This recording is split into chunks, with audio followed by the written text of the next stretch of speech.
सारा हाल बताया। यशोदा भी रोने लगी।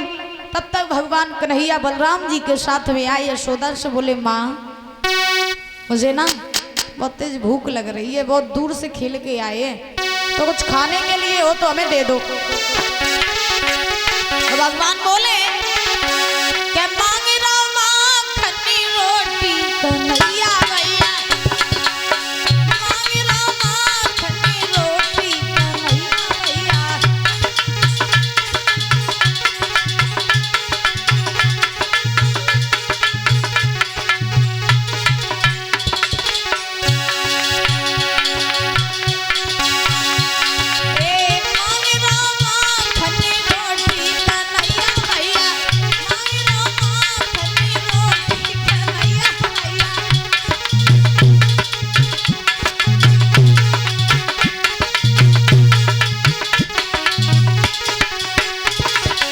और सुना, बड़ी दूर से खेल के आया,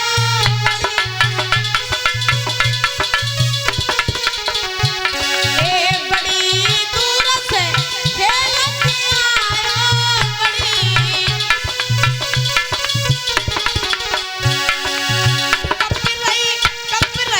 कप रही रोटी रोटी कन्हैया भैया, मांग रहा माखन रोटी कन्हैया भैया।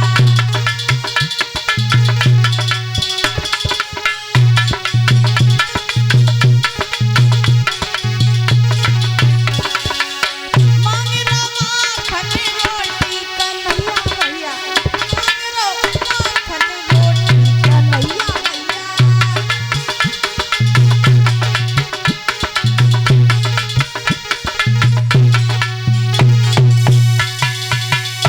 भगवान ने मैया यशोदा से कहा, माँ मुझे बहुत तेज भूख लगी है, कुछ खाने के लिए हो तो हमें दे दो। जब ये बात कही तो यशोदा जो थी वो भीतर गई और भीतर से जाकर के कटोरे में माखन मिश्री निकाल लाई। और माखन मिश्री निकाल करके जैसे ही भगवान को दिए है तो देने के बाद में भगवान से यशोदा बोली, बेटा, बोले हाँ, ये माखन मिश्री तू आज ही खा ले, कल पता नहीं मिले या ना मिले। और रो करके यशोदा ने जब ये बात कही कि आज ही खा ले, कल मिले ना मिले, तो भगवान ने जब ये बात सुनी तो भगवान बोले, माँ का कोई चिंता वाली बात है? आज तुम उदास लग रही हो, रोई हो रही हो, तुम्हारी आंखों में आंसू हैं, और तुम जो बात कह रही हो कि माखन मिश्री आज ही खा ले, कल मिले ना मिले, कल हम कहाँ चले जाए जो माखन मिश्री मिले ना। तो महाराज यशोदा तो रोने लगी। बाबा नंद ने कहा, बेटा तुम्हें नहीं पता है, तुम्हारी मैया इसलिए परेशान है कि कंस के यहाँ से पत्र आया है। भगवान बोले, पत्र? हाँ, कैसा पत्र बाबा? बाबा नंद बोले कि पत्र ये आया है, पत्र में लिखा है कि कंस को 2 छबलिया कमल के फूल चाहिए। भगवान बोले, फूल चाहिए तो भिजवा दो, इसमें कौन सी बड़ी बात है। नंद कहने लगे, भिजवानी वाली बात ये है कि तुम्हें नहीं पता है, वो कमल के फूल जो है वो सिर्फ और सिर्फ काली देह पर मिलते हैं। यमुना के किनारे काली देह का जो कुंड है वहीं पर वो कमल के फूल मिलते हैं। और बेटा तुम्हें नहीं पता, वहाँ कालिया नाग रहता है, और कालिया नाग की वजह से वहाँ का जल इतना विषैला है कि अगर कोई भी वहाँ जाता है तो वो मारा जाता है, जिंदा नहीं बचता है। और अगर फूल न भिजवाए तो फिर कंस सबको पकड़ करके मथुरा की जेल में डाल देगा। बेटा तुम ही बताओ कि हम करें तो करें क्या। तो भगवान बोले, बाबा तुम कंस के लिए पत्र लिख दो, और पत्र में ये लिख दो कि हे कंसराज, जेलों की धमकी हमें मत देना, क्योंकि हम जेलों से डरने वाले नहीं हैं। आप कंस के लिए पत्र लिख दो, और रही बात फूलों की तो फूल हम कंस के पास भिजवाएंगे। अब बाबा नंद बोले, कैसे भिजवाओगे? भगवान बोले, चिंता ना करो, वो सब मेरे ऊपर छोड़ दो। तो भगवान ने बाबा नंद यशोदा को शांत किया, धैर्य धारण कराया। धैर्य धारण कराने के बाद में महाराज व्यास नंदन श्री सुखदेव जी महाराज समझा रहे हैं राजन परीक्षित।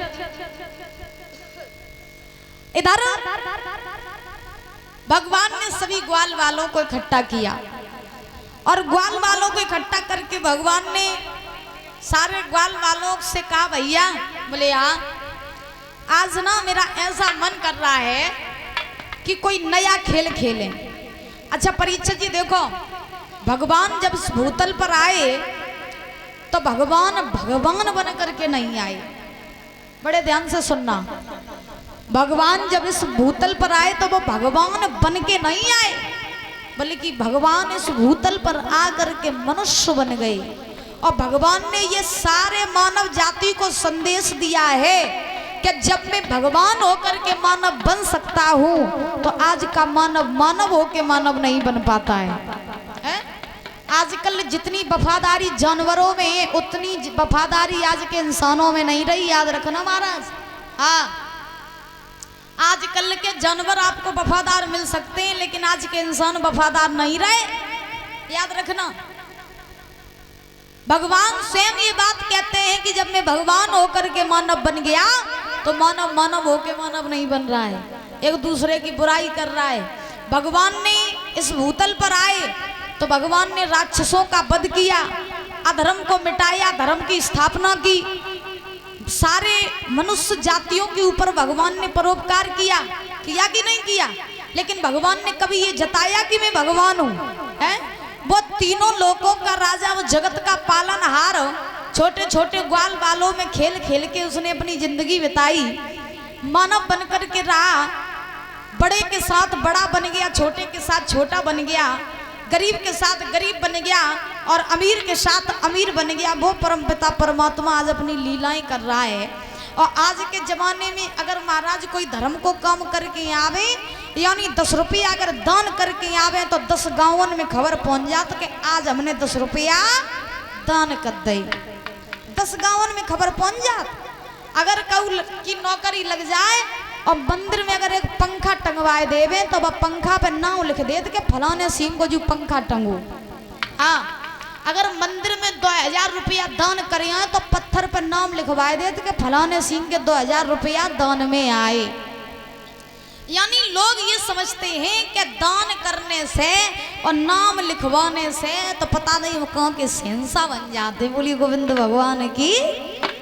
तो भगवान ने हमारे ऊपर परोपकार किया लेकिन भगवान ने कभी जताया नहीं। और इंसान अगर किसी को 10 रुपए दान कर दे तो महाराज अपने आप को बादशाह समझने लगते हैं।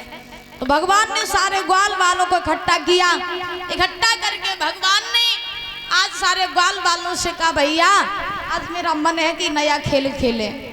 तो तब तक दामा भगवान के पास में आया और पास में आकर के दामा भगवान से बोला है भैया तो नहीं पता मेरे पास में ना एक बड़ो अच्छो खेल है। कौन सो? सोना।